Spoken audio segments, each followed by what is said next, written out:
Para os que chegaram agora, votem. Está acontecendo as eleições, vão lá se cadastrar para votar, porque é muito importante. É mais importante para mim ainda os votos dos alunos do que os membros. Mas, enfim, vamos começar. Eu falei, né, que a gente vai fazer revisão de Brasil colônia, né, sistema colonial, período colonial, enfim. Brasil enquanto colônia, né? Então é quando Portugal pisou aqui, achou que tinha achado uma nova terra, né? Para eles era novo, para os indígenas não, mas enfim. E eles vão decidir colonizar, né? Porque a moda da época era colonizar tal território. Então, eles vão vir aqui e qual que é a visão geral que é importante apresentar para que eu acho que vocês consigam fazer uma prova, assim, inicialmente. Vão ter algumas alternativas que vão confundir um pouco se vocês não tiverem esses conceitos que eu coloquei nesse slide de forma um pouco mais consolidada. Que é o quê? Primeira coisa é desvalorização do trabalho manual, né? Então, a gente tem um trabalho escravocrata aqui no Brasil, né? Com base em grandes propriedades, mas tudo bem. Eu tava olhando o chat, mas de boa, troca de conta. Não sei, acho que é o Leandro, mas enfim.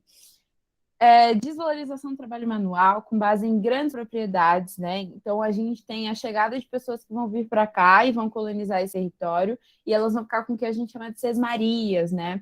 Ou vai ter a divisão em capitanias hereditárias e tal, mas a posse da pessoa ela vai receber por sesmaria. E essa posse de terra é normalmente uma posse já muito grande. Então, eles vão produzir, né, em alta quantidade, e o foco disso é fazer uma exportação agrária. Então, é literalmente produzir em grande quantidade para, por exemplo, vender na Europa. Vou prender meu cabelo, que eu tô com calor, gente.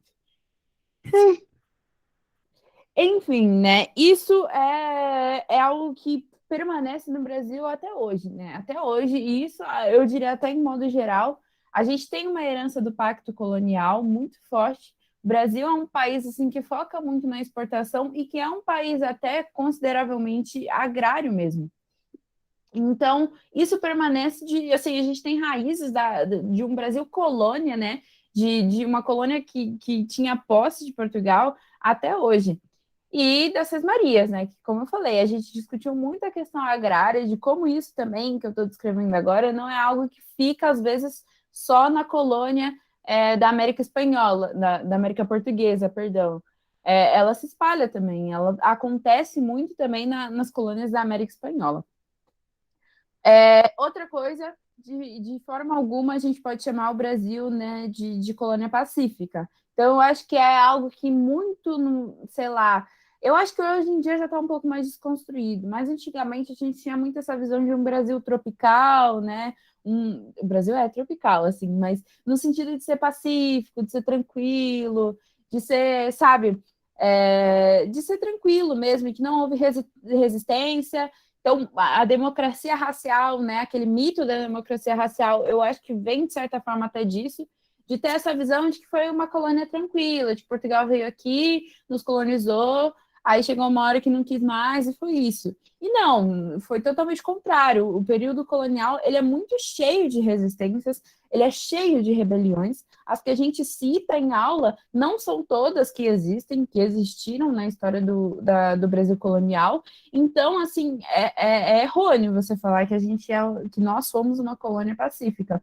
E não só isso, boa parte dessas resistências, dessas rebeliões, tiveram participação como a luta negra, né? Então, como eu falei, a gente tem aquele mito de que o escravizado vivia muito bem aqui no Brasil e que dava muito bem com o seu senhor, e isso é uma mentira, sabe? Várias resistências contaram com luta, com resistência de escravizados e de pessoas negras.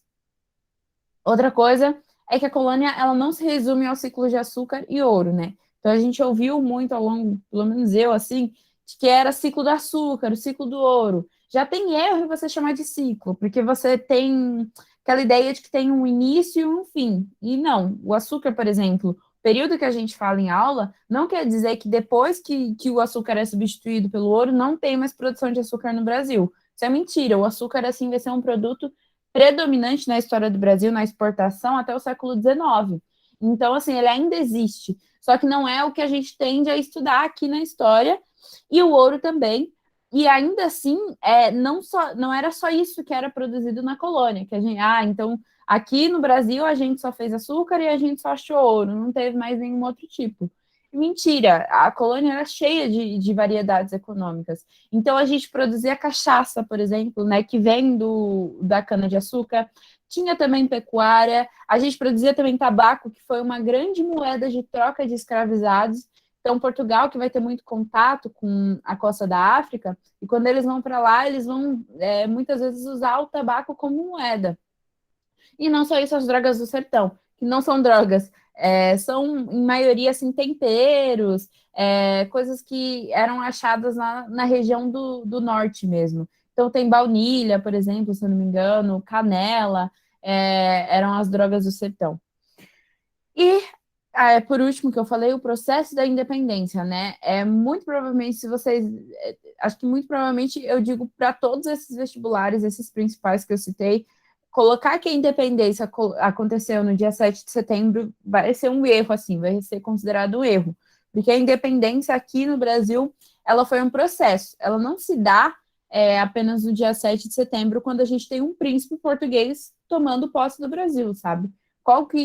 Que ruptura tão grande acontece assim, de um modo em que o herdeiro do trono de Portugal, na verdade, simplesmente vira o nosso dono, sabe? Então ela foi um processo, ela se deu aos poucos. E não só isso, tiveram coisas que aconteceram antes, porque a gente tem o pacto colonial, né? E a gente considera ele como a base do colonialismo.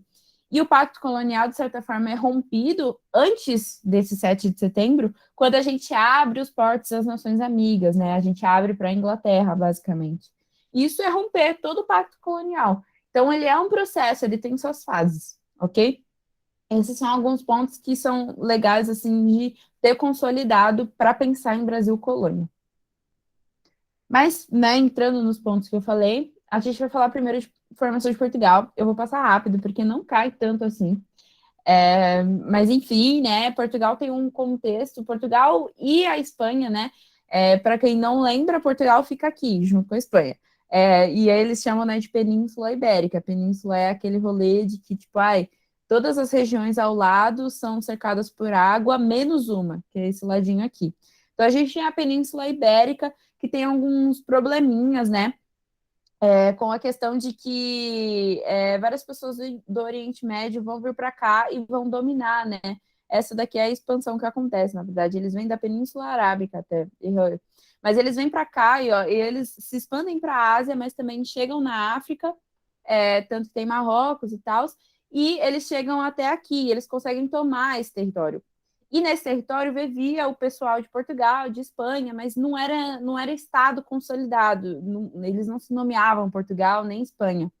Então, eles eram muito católicos, isso era uma certeza, e para eles foi uma afronta, assim, ter pessoas árabes, por exemplo, de outras religiões, que eram muçulmanas em maioria, né, tomando esse espaço. Então, eles vão iniciar a Guerra da Reconquista, que eles chamam mesmo, que é uma série de batalhas que vão acontecer há muito tempo atrás, ó, desde o século VIII, para reconquistar a terra e para ter posse. E, né, para se organizar bem para a guerra, eles acabam fazendo uma independência, né, um processo de independência. Isso vai dar um pioneirismo para Portugal, porque muito antes de outras nações que estavam lá do lado, então, seja Alemanha, Itália, Inglaterra, acho que foi um pouco junto também, mas enfim, França, por exemplo, eles vão demorar um pouco mais para se tornarem estados. E isso vai dar um pioneirismo em termos de organização para Portugal e para a Espanha. Mas não só isso, depois da independência deles e tal, estão consolidados como um Estado, vai surgir a Revolução de Avi, que é uma revolução em que o rei, basicamente, vai dar ruim e ele não tinha filhos, e aí ou eles iam ter que aceitar como rei o sobrinho do cara, que era o rei da Espanha, então ia virar tudo a mesma coisa, ou eles iam aceitar o filho bastardo, né? Que é uma questão muito importante para a época. E o filho bastardo acaba ganhando, que é esse menino chamado Mestre de Avi. E ele foi muito apoiado pela burguesia mercantil, né, que queria muito que ele subisse para tomar umas novas iniciativas. E ele consegue, né, assumir o trono, esse Avi, e ele começa a organizar o Estado junto à burguesia, né, que foi o que financiou basicamente a ascensão ao trono dele. Então, por isso, já vai ter uma ascensão para esse rolê mercantilista, para o rolê de, por exemplo, explorar novas terras, né? A burguesia queria muito achar um novo contato com a Índia, sem que fosse, assim, pelo Oriente Médio, porque, enfim, já tinha aquelas questões de religião, então eles não se davam muito bem. Eles queriam acessar a Índia através de outro caminho, né? Porque o único caminho que tinha era por aqui, Mar Mediterrâneo, e, enfim, não estava dando bom, né? Porque você tem que passar pelo Oriente Médio e ir por aqui. Então, eles queriam, né, dar a volta, enfim, fazer essas descobertas. Apoiando o Avi, ele começa a apoiar as expansões, né? As navegações, as grandes navegações. E, enfim, Portugal vai ser pioneiro por isso. Ele vai ter uma precoce centralização política, então, logo de início, meio que antes dos outros países, antes das outras organizações que existiam na Europa, eles vão conseguir se tornar estados. Não só isso, eles vão ter uma localização geográfica muito favorável, né? Porque eles já estavam na beira do oceano, né? E outra coisa é que eles tinham conhecimentos náuticos avançados, né? Então, eles tinham, por exemplo, a Escola de Sagres, que já desenvolvia estudos em relação a isso. Aí tem o mercantilismo, que é um sistema de transição, né? A gente chama, por exemplo, às vezes de sistema de pré-capitalismo, mas que basicamente é realmente essa mudança, né? Essa saída do feudalismo, de viver fechado lá com o seu senhor feudal, e é isso, ninguém se relaciona com ninguém, para o capitalismo, né? E no meio disso, a gente tem o mercantilismo, que é baseado em metalismo, por exemplo. Então, eles gostavam muito de acumular metais preciosos, guardar ouro, guardar prata, esse tipo de coisa. Eles queriam ter a balança comercial favorável, que é basicamente vender mais do que comprar. Então, aquele país, aquele estado não poderia ficar, né, importando muito e sim exportando muito. E tinha o Pacto Colonial, né? Que aí é ter colônias aí, principalmente pela América na época, vai ser um grande foco. Na África, eles não vão conseguir invadir muito, eles realmente não tinham força, gente. Um dos reis de Portugal, né? Que é o Sebastião, ele vai tentar invadir o norte da África, sabe? Porque eles tinham ganhado a Guerra da Reconquista e eles achavam que eles iam conseguir tomar Marrocos. E aí ele vai para lá e ele não consegue, ele morre e, enfim, ele provavelmente morreu, mas até hoje existe a lenda do sebastianismo, assim, que eles acham que ele desapareceu e foi aí que Portugal começou a dar errado, assim. Mas enfim, oi, Comissão Eleitoral Arcadas. Oi, Arcadas Vestibulares, oi. Camis, deixa eu te falar, esse negócio aí de Portugal é muito legal porque no livro do Fernando Pessoa, que é o que vai estar na FEST, ele fala desse sebastianismo e ele ainda acha que o cara vai voltar, ele fica nessa do império, do Sim. triunfo. É muito estranho, os caras parecem muito conservador.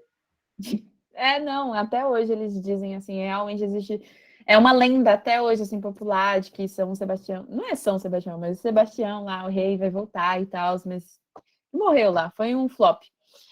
Aí, enfim, eles têm esse rolê de pacto colonial, então eles, né, aí, assim, já era dois em um. Ao mesmo tempo que você está fazendo as navegações para chegar na Índia, você está descobrindo novos territórios para poder, né, dominar, fazer sua produção, exportar, mas ainda ter novos produtos, todo esse tipo de coisa. E protecionismo alfandegário, que é tipo dar mais atenção para o seu país. Então, você vai colocar muito imposto nas coisas que vêm de fora e as coisas que você mesmo produz vai ser mais barato. Então, sei lá, o açúcar que era produzido aqui no Brasil ia ser mais barato do que o açúcar que foi produzido em outro território que não era deles, ok? Esse tipo de coisa que caracteriza o mercantilismo, que é esse sistema que vai marcar muito esse período e vai influenciar muito, né? Até porque o pacto colonial vem daí. E aí, enfim, eles vão começar as grandes navegações e tal, eles vão se organizar. Aí tem vários carinhas, né? Tem o Pedro Álvares Cabral, que é o que vem até Brasil, tem o Vasco da Gama, Bartolomeu Dias. Aqui tem ainda Pedro de Covilha, enfim, ele ainda vai ser mais esperto. Muita gente pergunta por que, né, não fez isso de cara, mas essa é a questão. O Oriente Médio e esse pessoal que já tinha outra religião, muçulmano, não se dava bem com o pessoal da Europa em geral por ser muito católico, né? Ou até cristão depois, assim, de forma protestante também. Então, eles já não tinham muito contato, e aí eles já, assim, eles iam até a Índia, compravam o produto e já colocavam o valor deles, né, que eles têm que lucrar. E o único pessoal que o pessoal do Oriente Médio se dava bem era o pessoal da Itália, tanto que a Itália tem muita fama de ser realmente um dos grandes comerciantes.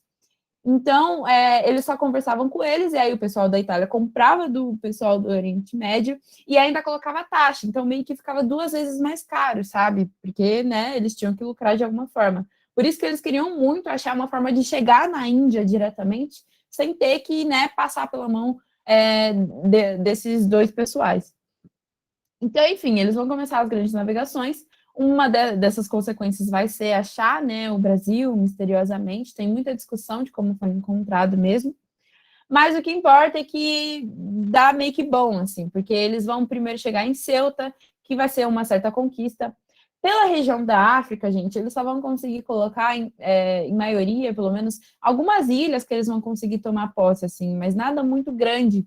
É, enfim, eles vão conseguir colocar em maioria entrepostos comerciais, que é o que chamam assim, que são meio que um postinho comercial mesmo para fazer essa troca de portugueses e africanos. E aí pode ser troca assim, de algo que tenha na África que seja interessante, mas em maioria, por exemplo, vai ser o tráfico, né, de escravizados. Então, era assim que em maioria acontece, porque, como eu falei, eles nunca vão conseguir, pelo menos nesse período, vai ser só lá no neocolonialismo que vai ser possível, mas enfim, nesse período eles não vão conseguir invadir a África mesmo, por questão que eles não tinham força.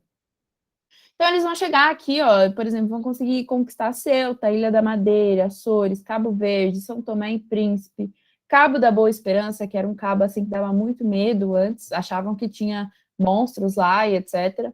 Então é uma grande ruptura quando eles conseguem chegar ao Cabo da Boa Esperança, que já é aqui. Moçambique, Calicut. Aí tem o Pedro Álvares Cabral achando o Brasil aqui em 1500, mas eles também conseguem chegar na Índia eventualmente.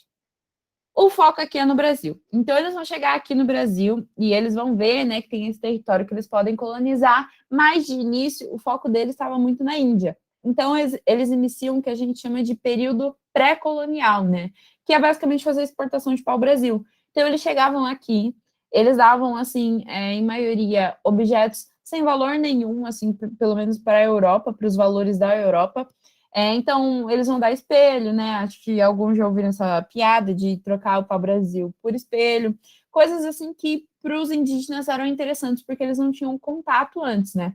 Então, eles vão dar essas coisas de pouco valor em troca da exportação de pau-brasil que os próprios indígenas faziam. Então, não tinha uma instalação própria de portugueses aqui, não tinha uma organização de colônia, não tinha investimento nenhum. Era simplesmente retirar pau-brasil para vender na Europa, porque era algo assim economicamente bom, porque dava para você fazer, né, o corante de tinta vermelha. Então, enfim, durante 30 anos, eles ficam nesse período que a gente chama de período pré-colonial. Também não é muito marcante, assim. Se cair, eu acho que vai cair mais na Unicamp. Mas, enfim, não cai muito. Aí, enfim, eles vão vir para cá depois de 1530 e eles vão ter aquele pensamento, né, de ter que começar a planejar o que eles vão fazer aqui na colônia brasileira. E o primeiro investimento que eles fazem é essa instalação da empresa açucareira, que, como eu falei, vai ser uma estrutura econômica bem forte aqui no Brasil, pelo menos até no século XIX, né? Até hoje a produção de cana-de-açúcar é considerável, principalmente por causa do etanol e tal. Mas, enfim, eles vão instalar o açúcar. O açúcar já era um produto, assim, meio que considerado de luxo pela Europa, assim. Eu já contei a história que eles tendiam a dar cubinhos de açúcar, sabe, para a nobreza de presente, porque era um presente muito respeitado mesmo. E a produção de açúcar já tinha dado certo numa ilha africana, então eles já tinham meio que contato de como funcionava, quais eram as técnicas e tal. Então eles achavam que ia ser interessante colocar aqui no Brasil, pelo menos na região litoral, porque realmente ia ser lucrativo e eles achavam que o clima era parecido. Então, a forma de investimento é uma forma muito pouca, assim, em Portugal, por muito tempo demora de tentar colocar dinheiro propriamente no Brasil. Então, eles fazem, né, uma ocupação meio privada, no sentido de que eles vão criar as capitanias hereditárias. E aí, nessas capitanias hereditárias, tem o capitão e tal, e você meio que empresta a sua terra para esse cara. Ele vai ser dono dessa terra, de certa forma, né? Não é literal, ele não vai poder fazer tudo, não é a mesma coisa que uma terra totalmente privada. E um dos deveres dele, por exemplo, era ter a produção, né? Era produzir algo, era exportar algo. Então, vai ser muito comum a instalação do açúcar. O açúcar vai ser implementado em todas as capitanias, assim, desde aqui no Sudeste, em São Paulo, que era a capitania de São Vicente, até lá em cima. Só que vai dar muito certo só na região do Nordeste, né? Principalmente na região de Pernambuco. Vai ser muito bom lá, nos outros lugares vai ser um fracasso mesmo, não vai dar bom. Mas lá vai virar uma região muito rica. E como que esse sistema vai se instalar? É um sistema agrário de produção, né? Então, funciona de forma agrária, mas que também é, como eu falei, né, de grandes propriedades, então bem latifundiários, são propriedades assim gigantescas, escravista, então vai começar a se apoiar numa mão de obra escravizada negra, né? E como eu falei, Portugal já tinha esse contato, já era lucrativo para eles estabelecer esse tráfico negreiro, porque era eles que tinham os entrepostos comerciais lá na África. Exportador, então o foco era vender açúcar para a Europa, por exemplo, não era algo assim dentro da colônia. E monocultura, né? Monocultura é quando você pega todo esse território gigantesco e planta só uma coisa, assim, só um produto. Isso empobrece muito e cansa, né? Desgasta muito a terra. Mas era o interesse deles produzir açúcar em grandes quantidades e não revezar aquele solo para qualquer outra coisa.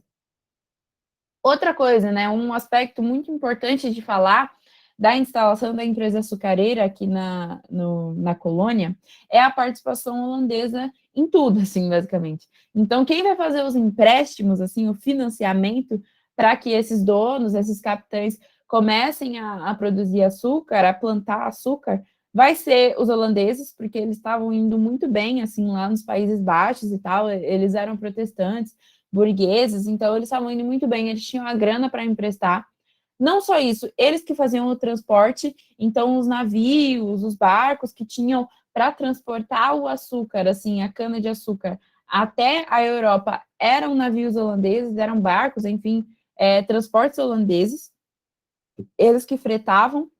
O refino, né, que é algo que deixa o açúcar muito mais caro, assim, se você não fizer o refino, não ficava tão legal, não ficava tão caro e tão lucrativo quanto poderia ser. Eram eles que faziam, porque as máquinas de fazer refino eram máquinas caríssimas, então eles faziam lá na Holanda já, e já que já estava na Holanda, eram eles que faziam a distribuição. Então vocês conseguem ver que a gente tinha uma dependência bem significativa mesmo com a Holanda no processo de produzir açúcar aqui numa colônia portuguesa.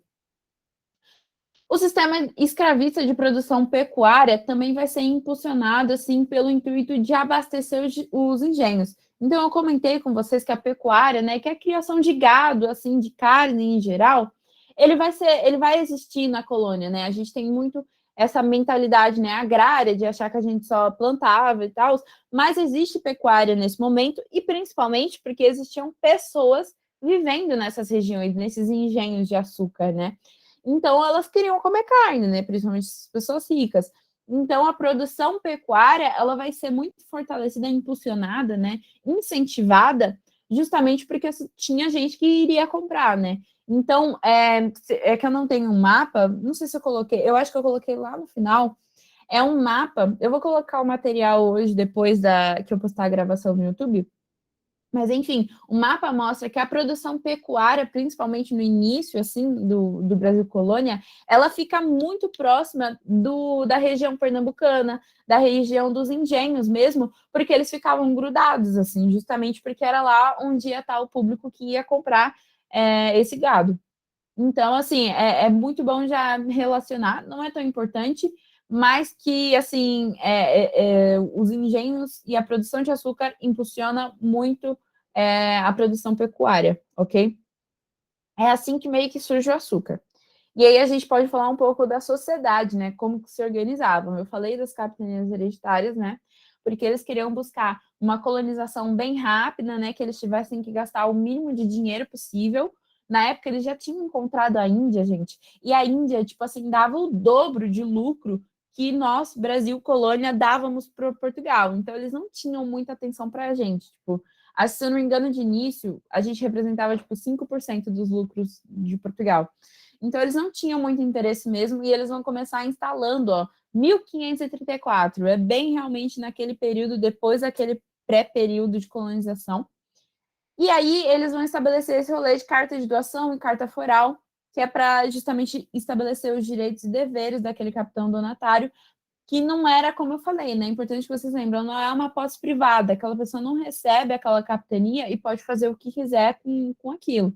Tinha deveres, como, por exemplo, a produção. E é o início do latifúndio através das sesmarias. Por que isso? Porque esses capitães donatários, eles também poderiam repassar alguns territórios para as pessoas, e eles começavam a fazer as sesmarias, que é basicamente fazer uma doação de alguma terra, de alguma porção de terra, que era uma porção gigantesca, gente. E para vocês terem uma noção, provavelmente tem gente até hoje, assim, que é bisneto do cara que recebeu uma sesmaria. Porque, como eu falei, essa reforma agrária que tinha que acontecer, porque, né, dá para ver que essas terras foram doadas simplesmente, né, para gente rica, para gente com oportunidade e da elite da época, nunca foi redistribuído, nunca foi reorganizado. A organização, de certa forma, se manteve a mesma, porque isso que aconteceu nunca foi desconstruído aqui no Brasil. Então, enfim, vai ter as capitanias hereditárias, e não só isso, eles vão instalar as capitanias, só que elas eram meio fracas, assim, porque elas tinham donos, e esses donos tinham os deveres deles de, por exemplo, produzir, mas eles não tinham muita defesa, por exemplo. A França chegou um momento que começou a olhar as colônias, né? E como eu falei, Portugal e Espanha vão ser muito pioneiros, vai olhar e vai falar, mas por que que eles, assim, né? Eles vão fazer o Tratado de Tordesilhas com o Papa, né? Que vai autorizar dividir a América para os dois. E ele vai olhar e vai falar, mas sabe, é Deus que decidiu que metade ia ser para eles e para eles, por que a gente não pode também? Então a França vai começar a tentar invadir e conquistar novos territórios também, incluindo tentar invadir o Brasil, assim, a nossa colônia. E eles não tinham uma defesa, porque esses capitães donatários não eram líderes militares nem nada disso. Eles precisavam de um governador geral, de alguém que fizesse essa fortificação, de certa forma, e essa organização geral, principalmente porque os capitães donatários também estavam abusando muito do poder deles. Então tem essa charge aqui do lado, né, que eles falam, a gente não pode errar novamente, ou os brasileiros vão acabar falando francês, né, que a gente poderia ser facilmente, assim, roubado, tomado pelos franceses. Então, eles começam um pouquinho de tempo depois, em 1548, e fica até a nossa, lá para frente, até quando Portugal vai vir, e ele permanece com esse governo geral, que era basicamente ter um governador geral. Mas essa comunicação, gente, era muito fraca, assim, de governador geral mesmo, assim. Eu li um texto uma vez que falava assim, que, tipo, eles mal sabiam, assim, as capitanias, principalmente as mais distantes, mal sabiam o que era um governador geral e tal. Só servia mesmo, assim, para fortificação e talvez impedir outras invasões. Não só isso, mas para dentro, assim, e isso é importante, as câmaras municipais, elas já caíram, assim, na FUVEST, é tratar de um poder local, né? Então, beleza, a gente tem os portugueses que estão administrando muito de como a colônia vai se dar, mas como se dá as pessoas que estão vivendo aqui. A elite, assim, que vive na colônia, que é rica dentro da colônia. É importante que vocês saibam que, na época, não tinha, assim, muito respeito, muito privilégio, ou muita admiração de quem vivia na colônia, sabe? Então, se você vivia aqui, era porque era mais ou menos, sabe? Era melhor morar em Portugal e tal, Europa. Então, para eles era mais interessante. Só que ainda assim, as pessoas que estavam vivendo aqui, elas eram a elite daqui, porque não tinha, né, português presente para mandar e reorganizar as coisas. Então, vai surgir esse poder local que são as câmaras municipais. São câmaras municipais compostas pelo que a gente chama de homens bons, né? Então, a gente tem esse título e não acho que é só porque o nome é homem bom que eles são bons. Era um título, assim, e é conceito mesmo, por isso que eu falo que pode cair na FUVEST perguntando, quem eram os homens bons? Esses homens bons aqui na colônia, eles eram nada mais, nada menos do que os escravistas, que os donos de terras, em maioria eram, assim, os latifundiários, assim, então os senhores de engenho, ou os comerciantes, os traficantes de escravizados mesmo, ou comerciantes portugueses. Se dividiam assim, os comerciantes portugueses eram a menor parte, mas em maioria eram essas 3 profissões. Eram os senhores de engenho, os traficantes assim de escravizados, que dominavam o tráfico negreiro, e, por último, os comerciantes portugueses. Então, esses eram os homens bons, eram nada mais nada menos do que a elite social, econômica também, elite de tudo na época. E eles tinham ampla autonomia, eles desobedeciam ordens reais, porque não tinha muita gente aqui para averiguar o que estava acontecendo, sabe? Como eu falei, não era muito interesse de Portugal as pessoas virem para cá, ficarem aqui, morarem aqui. E assim, eles tinham um governador geral, como eu falei, mas era muito fraco, a comunicação era bem ruim. Tipo, às vezes ele falava algo, chegava naquela capitania, em alguma capitania, um mês depois. Então era bem ruim. E aí eles faziam o que eles queriam naquele território. Quando eu falo de poder local, é justamente isso.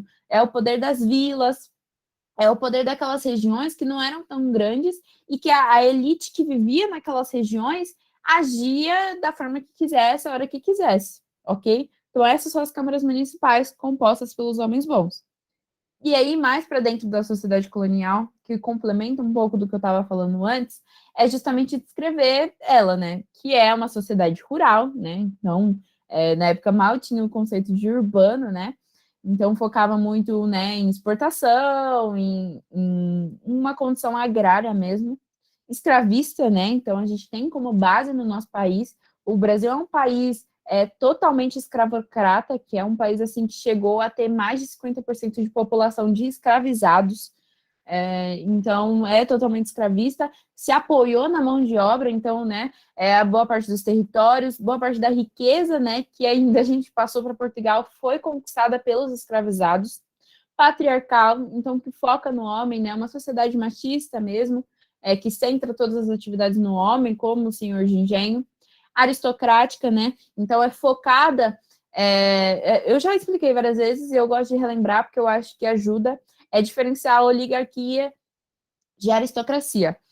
Ela tem uma pequena diferença que oligarquia é governo para poucos. Então você está, né, organizando aquela sociedade para o interesse de poucas pessoas.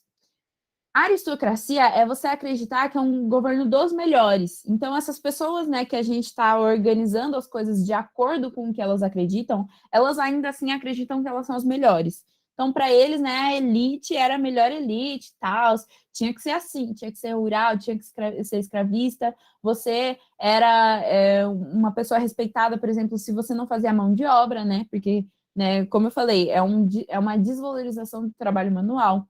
Então, o senhor de engenho, que era algo bom, que era algo em alto. Então, era realmente uma admiração por essa elite. E rigidamente estratificada. Então, significa que a elite que a gente conhece, que é essa daí que eu acabei de apresentar, ela dificilmente mudava. Então, era muito difícil um homem bom passar a ficar mais pobre. Raro. Acho que eu não conheço a história de um homem bom virar um escravizado, assim. Ou de um escravizado, pelo menos no período colonial, conseguir mudar a sua situação de vida, assim, era muito duro. Estratificado é isso, é uma possibilidade de mobilidade social fraquíssima. Então a gente tem essa aristocracia rural que eu falei, que são os senhores de engenho, senhores de escravizados. Senhores de escravizados são essas pessoas que cuidam do tráfico negreiro, os grandes comerciantes, que em maioria são portugueses, é a minoria portuguesa que existia aqui no Brasil. A gente tem os homens livres em segundo lugar, que é pouco, assim, não é uma quantidade muito expressa, mas, assim, são as pessoas, assim, que eram livres, mas, por exemplo, eram dependentes das fazendas. Então, sei lá, eles eram os mestres da cana-de-açúcar, que organizavam tudo, que mandavam nos escravizados. Eram os pequenos comerciantes que trabalhavam com a pecuária lá da região, em maioria mestiços, inclusive, porque, né, eram aquelas pessoas que nem eram pretas demais para serem escravizadas, mas nem brancas demais para serem considerados homens bons ou ascender socialmente. Então, enfim, esses homens livres, em maioria, a gente pode falar de pessoas mestiças e de profissionais livres também. Era muito pouco nessa época, pouquíssimo, mas existiam, por exemplo, médicos, assim, de vez em quando, que eram esses homens livres.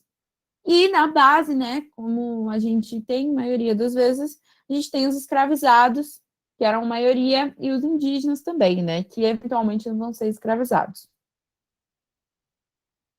outros aspectos. Então, aqui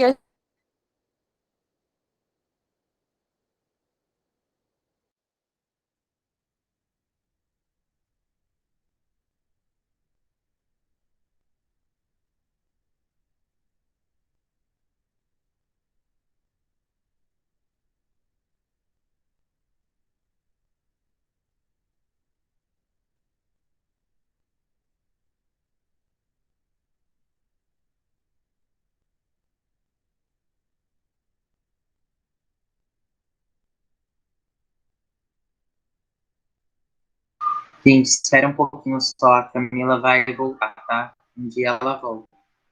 Fiquem tranquilos, fiquem de olho. É isso. Ela acha que ela, eu acho que ela pensa, acho que ela achou que ela não estava sendo gravada. Aí, a Camila parece que tá falando. Menina. Então, eu sinto que você quer falar, mas eu não consigo te escutar. Que loucura. Eu só tô vendo azulzinho. Ai, só azulzinho, Cami. Parece interestelar. Tu tem outra dimensão.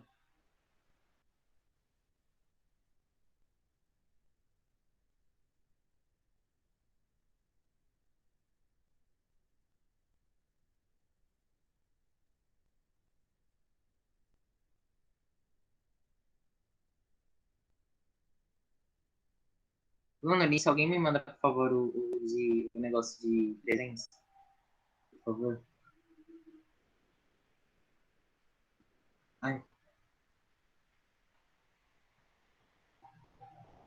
peraí, vou tentar.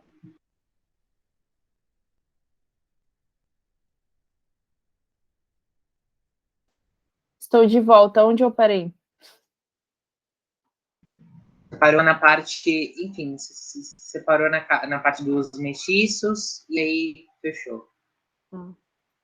Tá bom, eu vou voltar, gente. Perdão. A internet caiu do nada, assim. Eu vi, menina. Eu tive um tempo para ficar reconectando. Mas, enfim, a maioria eram homens mestiços, assim.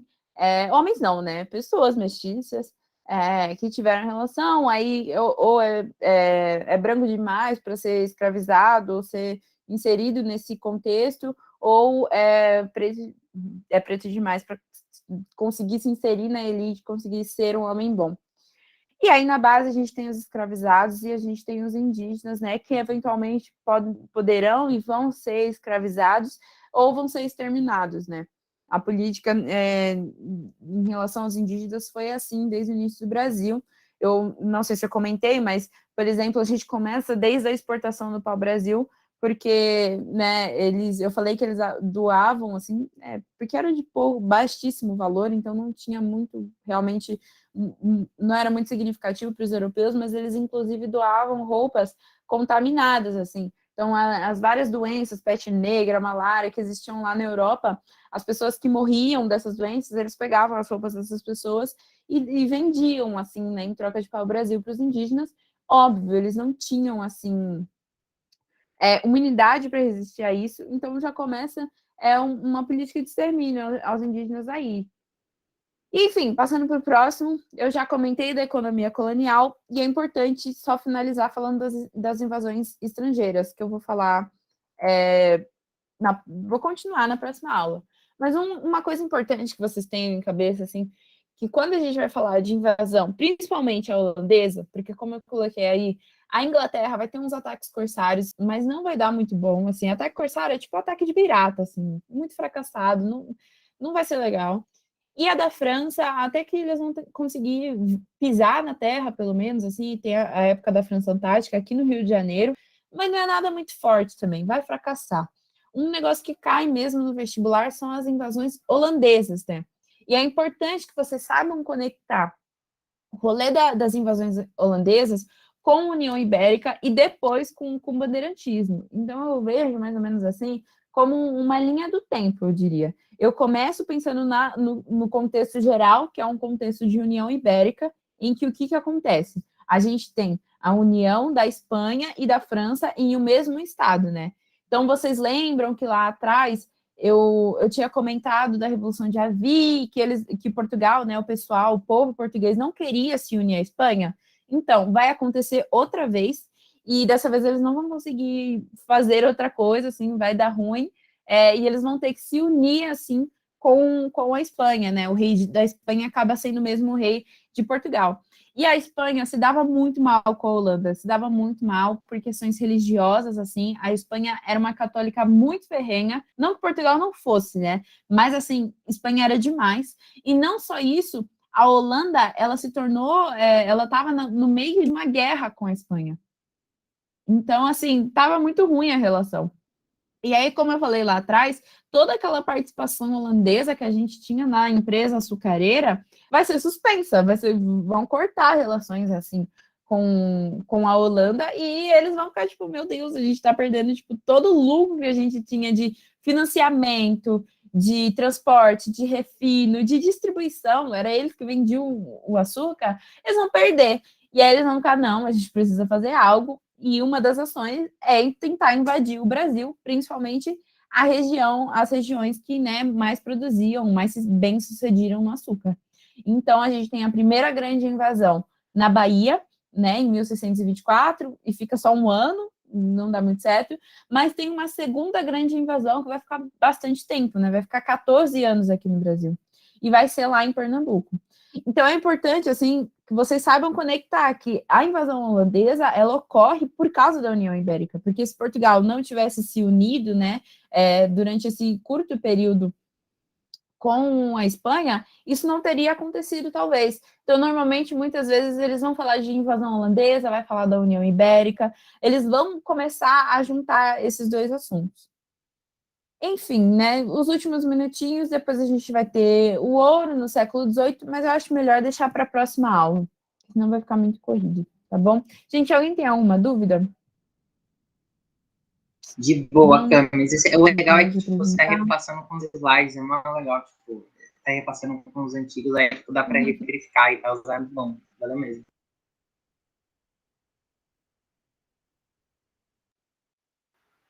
É